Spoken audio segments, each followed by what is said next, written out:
وتقاليد ولاية عنابة باختلافها وتنوعها كانت حاضرة في سهرات قصر رياس البحر.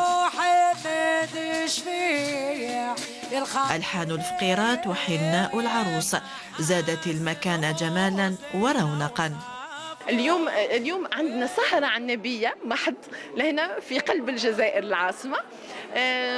حاضرين الفقيرات واللباس التقليدي من القطيفة، من الحساب، بعد السكنتيل، الوبرة تاع الصبيحة تاع المرأة. احنا فقيرات جينا من عنابة وجينا نبريزونتيو عنابة، خاطر احنا كلنا جزائريين وكل واحد التقليد تاعو. الحكاية على الطير الحر. أجواء إحياء عادات وتقاليد عروس الشرق الجزائري لاقت استحسان الحاضرين الذين تمتعوا بكل تفاصيلها.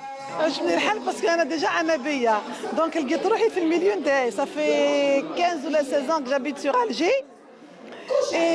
هاد الخرجات ناقصين بزاف لهنا. عجبني بزاف الحال باسكو لقيت تقاليد تاع عنابه. كل السهره تاع اليوم كانت رائعه، وهذه سهره عنابيه.